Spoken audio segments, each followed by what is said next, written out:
Ordinal, Sakya, Sinha, and SD on the motion that this House would discard tourism-reliant economic strategies, we call on the Prime Minister.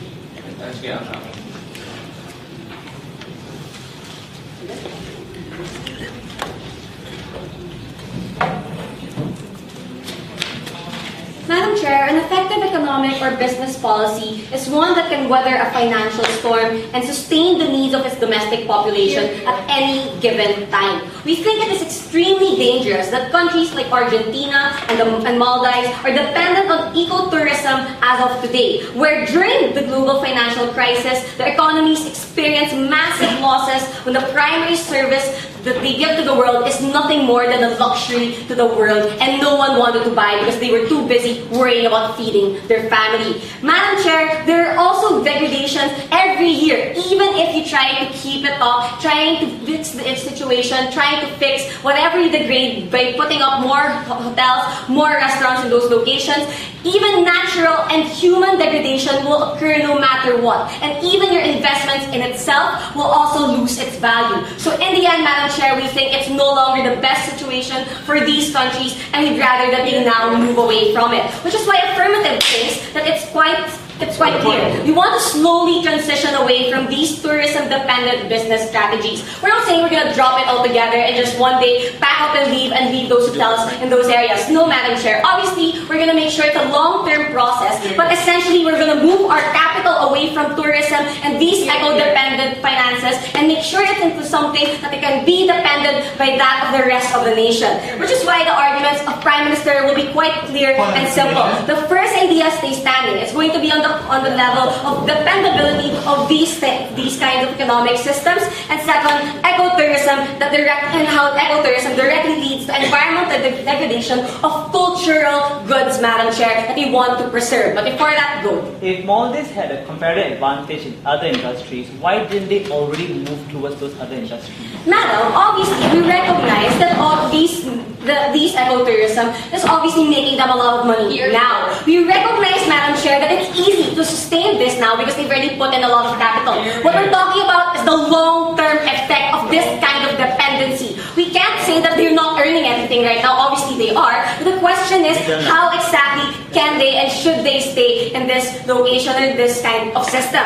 First argument, how it's an undependable source of economic growth. Because I've already given you a preview of this with my introduction. How I talked to you about their inherent problems with this sit down, with the simple fact that it's considered a luxury. But let's go more in depth. Because you have to understand, there are different kinds of economic policies which will garner revenues which target specific wants or needs of individuals. But what's the problem?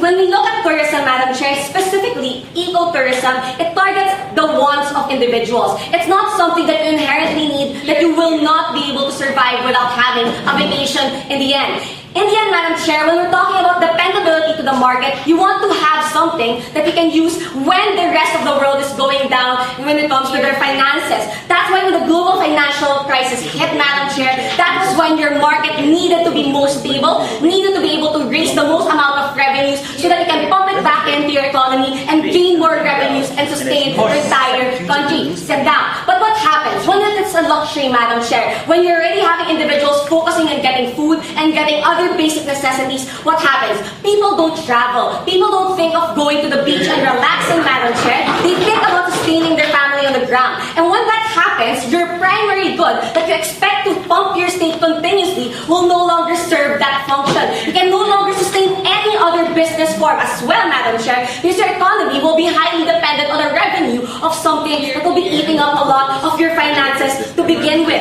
What's the problem? We think there's a financial cost, because obviously, yes, there are so many different ways sit down to constantly pump your country with money. But we think there's an opportunity cost when you put a lot of your capital in one form, especially with the way they heavily depend on or heavily sustain these things. What do I mean, Madam Chair?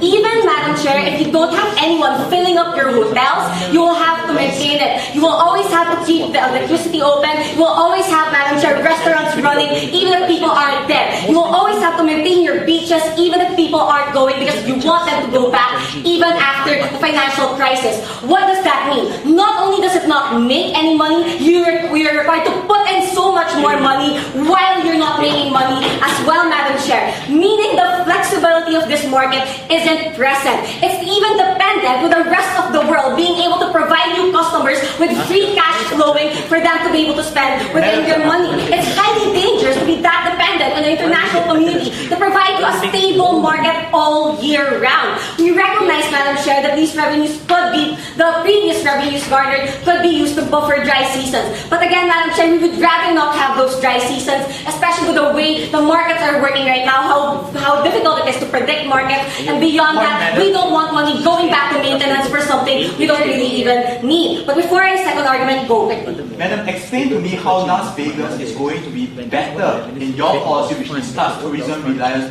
economic strategy. Okay, Madam, I think it was quite clear from the intro that it's about ecotourism, meaning tourism that's highly dependent on your natural resources and the beauties of your beaches, the beauties of your rainforest, etc. So I have no idea where, that example came from. Second idea, how ecotourism directly leads to environmental degradation of cultural goods. Let's look at the example of Argentina, Madam Chair, where rainforests right now are being cut down and are giving ways to hotels and restaurants. Because really these rainforests, they're not very comfortable. They're very pretty on pictures, but you traveling there won't be easy. It will definitely not be fun all the time. Which is why, Madam Chair, the actual competitive advantage of any ecotourism system will always be making it so much comfortable for individuals who want to go to those locations, making sure that there are restaurants near, making sure that there are roads leading up to these things, making sure that hotels are always there. What does this mean, Madam Chair? It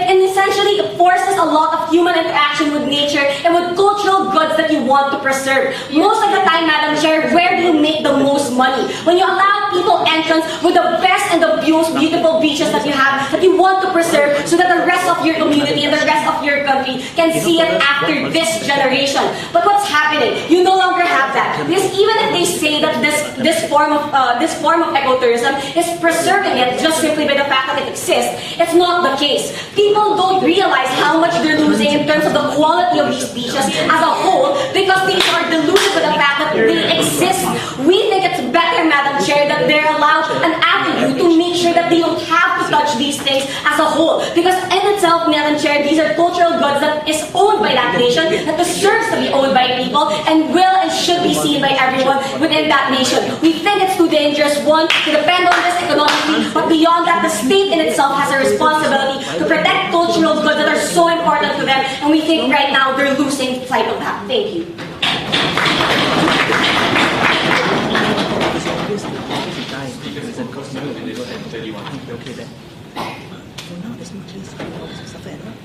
We thank the Prime Minister. We call him the leader of the opposition.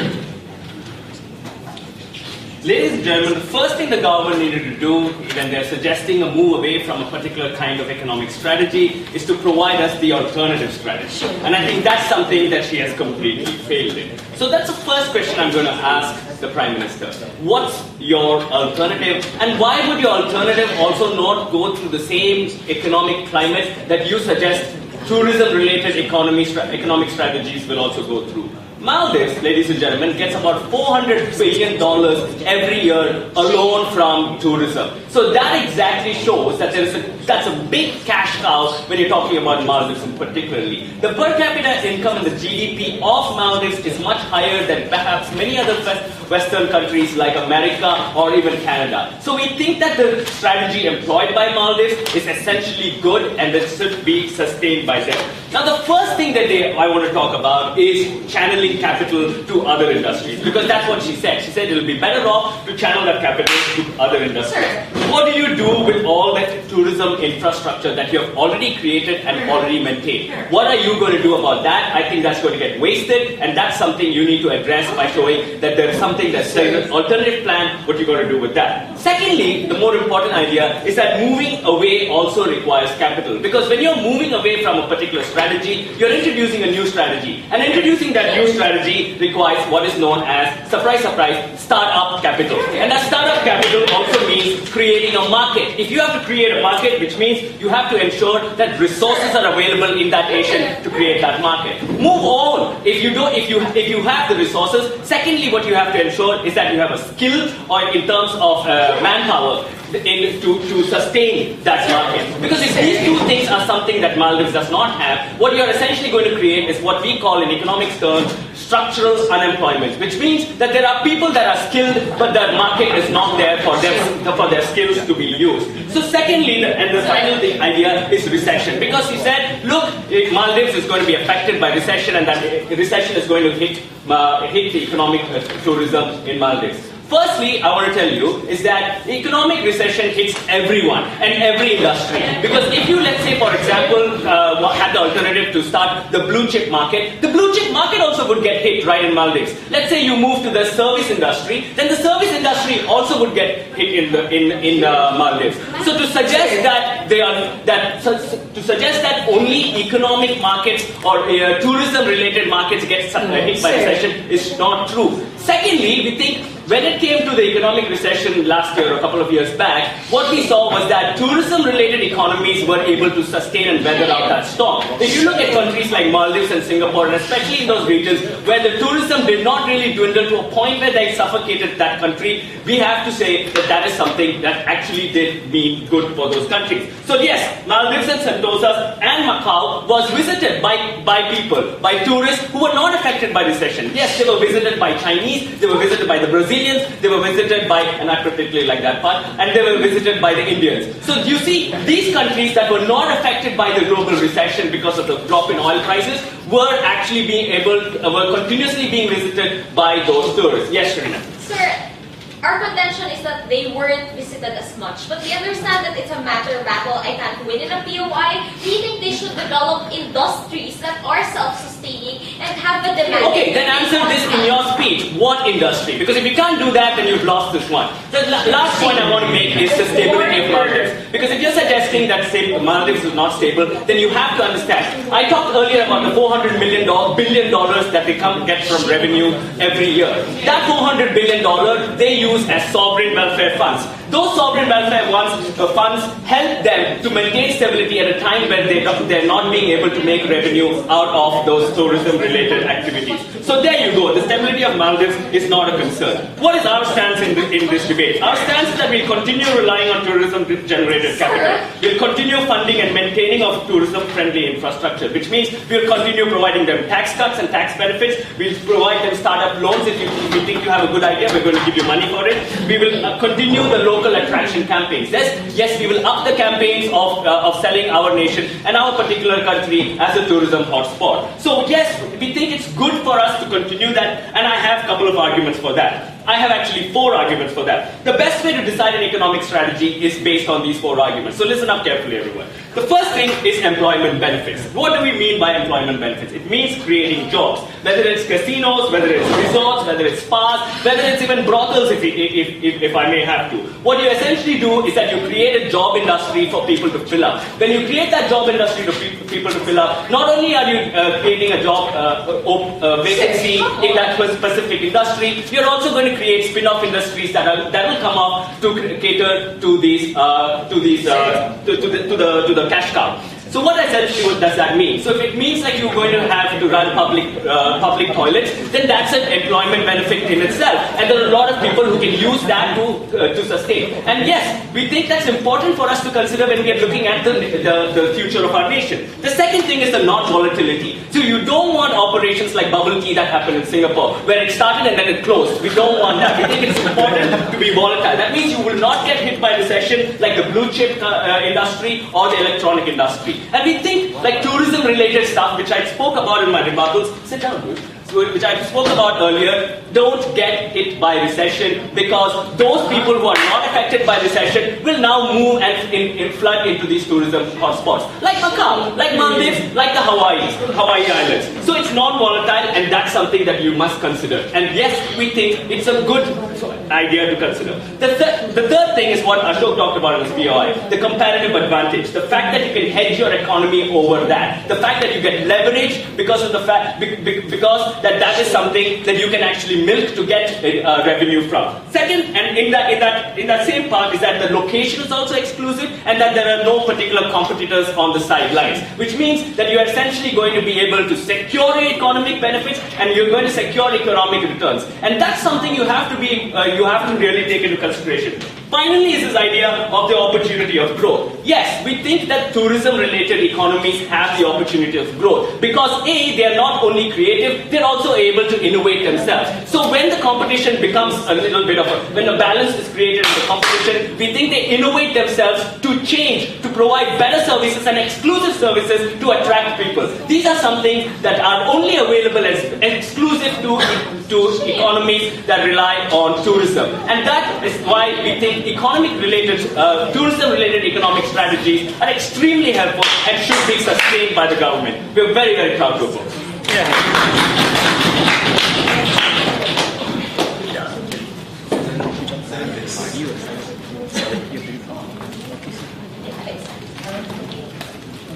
Then with leader of the opposition, we call on the Deputy Prime Minister.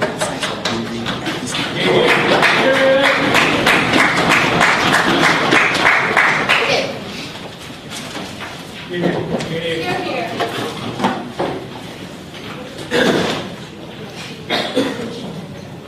This is what the leader of opposition forgot, a basic thing called comparing. Because we think that in our policy, which is essentially industrialization, building agriculture, all these other things that make sure natural resources are built sustainably, such that they can actually accommodate not just foreign investments or foreign tourists, but even domestic people on the ground will actually be helped. This was something that we never really addressed. To talk about employment, talk about growth, talk about innovation, as if this never happens anywhere else, right? This can happen in our policy, and what I'm going to do is tell you why it actually happens more, it actually happens better in our side. But first, let's go to the bundles that, I have to do. The first thing they tell us was that you can't really develop, you can't really do all these things, right, because of other things that will make sure that you will have structural unemployment.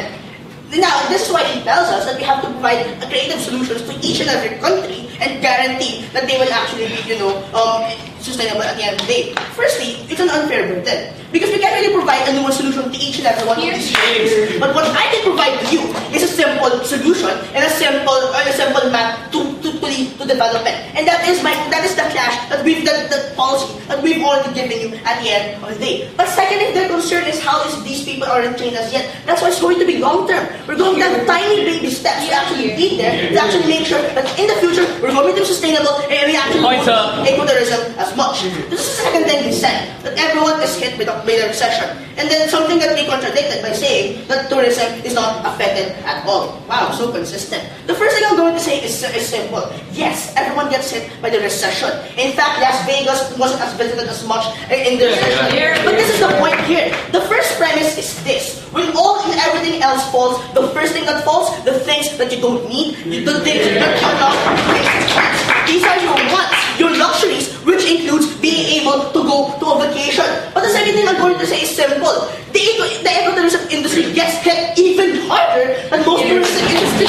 Why is that? Because resorts are more expensive than gambling at a slot machine. Because having a 5-day week, having a 5-week vacation in an exclusive 5-star hotel is infinitely more expensive than something that you can just spend in Macau or Hong Kong, for example. And this is why these ecotourism places that we're talking about are going to be hit more and are going to be hit most. So at the end of the day, what they have? Poor people all over.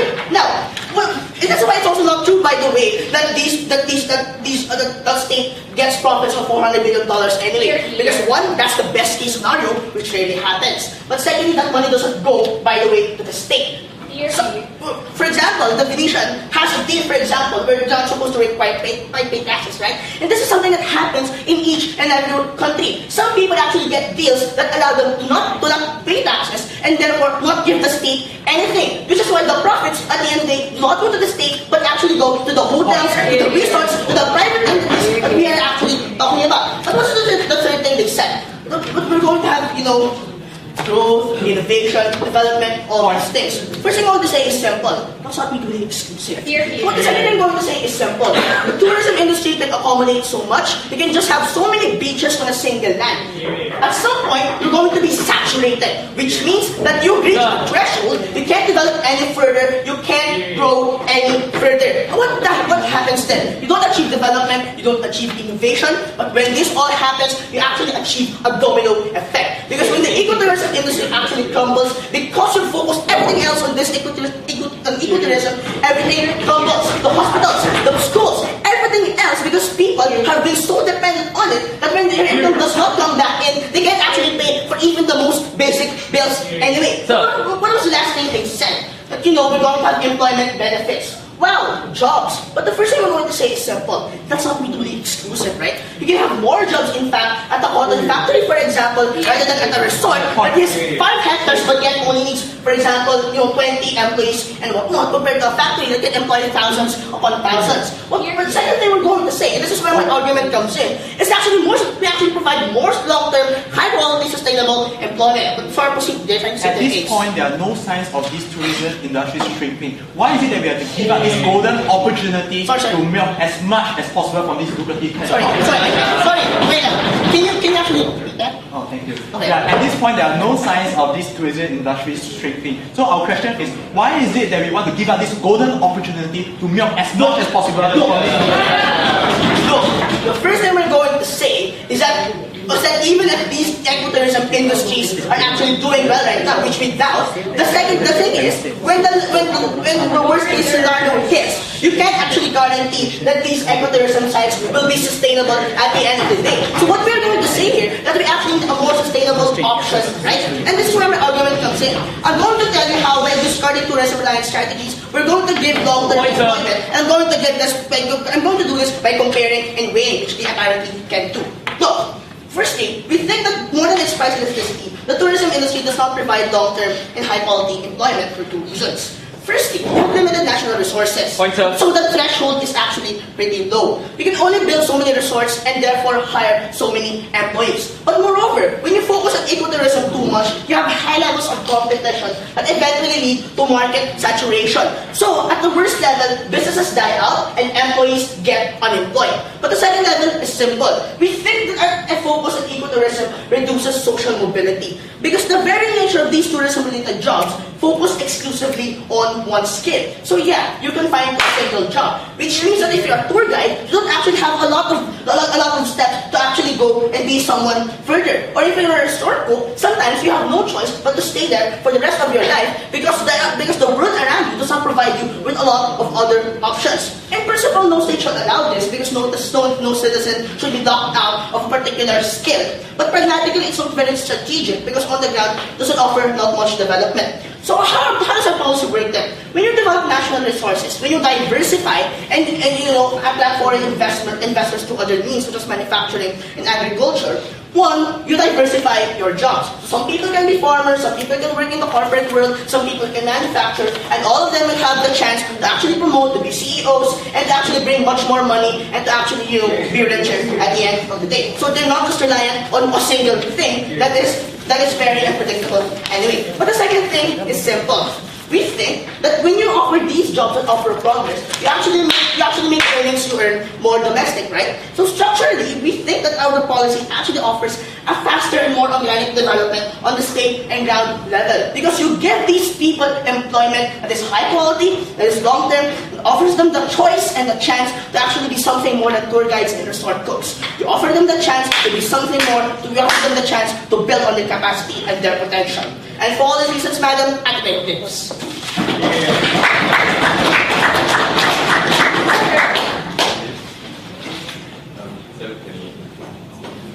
We thank the Deputy Prime Minister. We call on the Deputy Leader of the Opposition.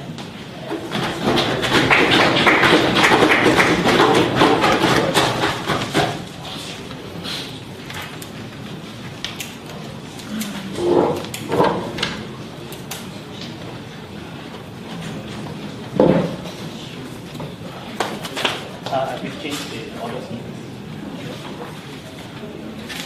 Madam Speaker, let's look at what a clash really is. Let's take the case of the Maldives. This debate really is about the size that tourism share is in the Maldives economy. For example, so like in Maldives, 60% of the revenue comes from tourism. And the debate really is about whether or not tourism, the sector should reduce in size in terms of how much it contributes, and they should try to move into other areas around the world. So it's not that the government with this, it's really this, it's not very odd. Even though there's no sign of tourism revenues ever drying up in the next 50 to 100 years, the way should start moving into other sectors now and diminishing the size of the tourism sector now as well. Even though there's no sign at all that we actually will face any problems because of the ability to make lots of money. Our stance was simple. As long as there's no sign in the future that tourists will stop coming or will come in less numbers, let's keep the status quo. Keep trying to make as much money as possible from tourism. So what's the first issue that I'll tackle? The status quo and why tourism is really good. These are the facts. In Maldives, for example, tourism contributes up to $90 billion to its GDP.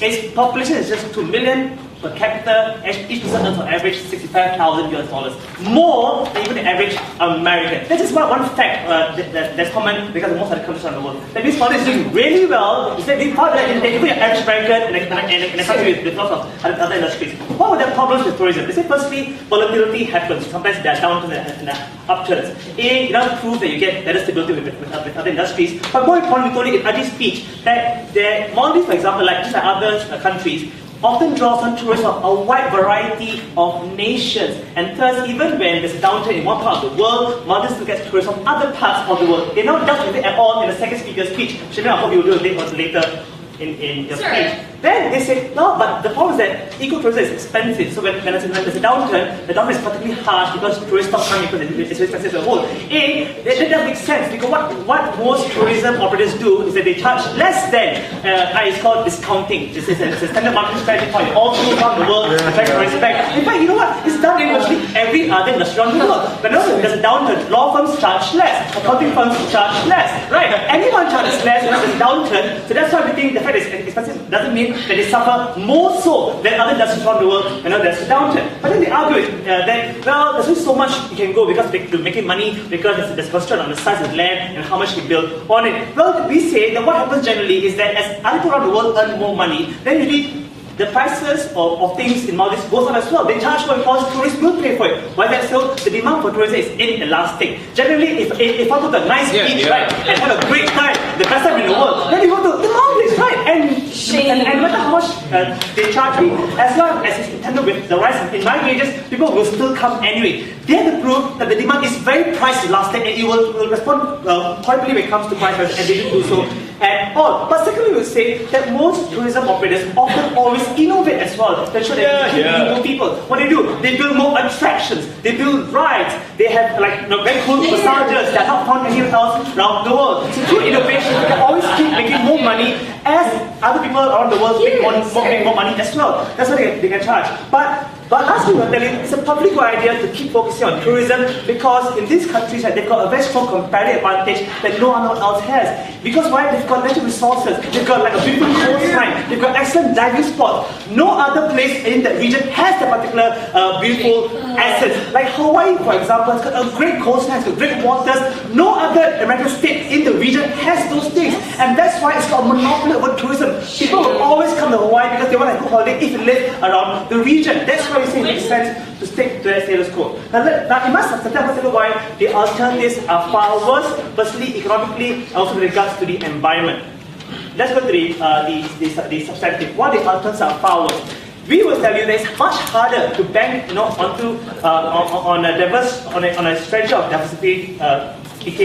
We are not sure what the alternatives really are. Because there are risks involved in these venture industries which already are established easily and very also elsewhere. Let me give you the example of IT. If Maldives tried to branch into IT, right, and try to become the outsourcing hub of the world, there's a company with who? Other IT hubs that have been there for a long time. Like in India, in Bangalore, over there, the cheap labor, and in fact the government has been very supportive of the IT industry, means that they are a very strong competitor. There's a huge risk involved with trying to go to industries that you don't have a clear expertise in. And it's important. Up till now, I didn't hear any suggestion in the government side as to what the alternative could be and why Maldives, as an example, has an advantage, a positive advantage in that particular sector. And this is important. In most of the industries, there's intense global competition. Why? In most industries, often you win not based on the land you have or like things that are national endowed on you. You win based on things like talent. So if a talent is mobile, in most industries, it's very hard to come up out of nowhere and become a world leader. With tourism, it's different. You've already got a monopoly effect. You've got a great piece of coastline around you,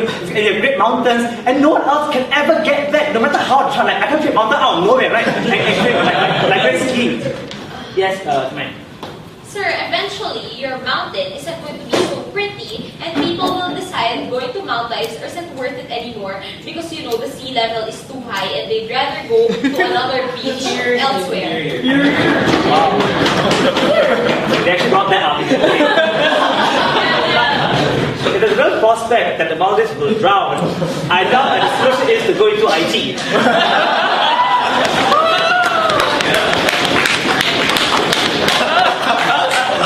Okay, what is the other harm here of going into other industries? The biggest harm is to the environment precisely. Why is that so? The reason why in Indonesia logging happens massively in parts where there are rainforests because farmers have no incentive to preserve the rainforest. They value in exploiting the resources and ignore the value of the environment and the people worldwide for having that particular area preserved. With tourism, you get a reverse effect. There is beauty and money to be made from having well-kept mountains, from having well-kept clean diving sets. Let's say, for example, the Great Barrier Reef is absolutely pristine still despite many years of usage. The government of Queensland spends hundreds of millions of dollars every year upkeeping it because it gets a profit return. And most of all, it's easier to convince the locals to protect the environment in your area when they make money from the environment. They make money from the fact it's clean.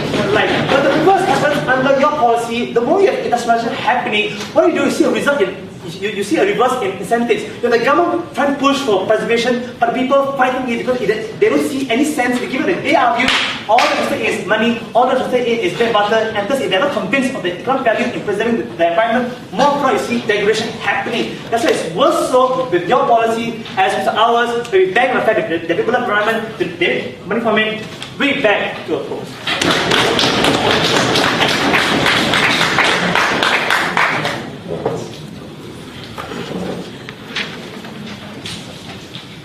We thank the Deputy Leader of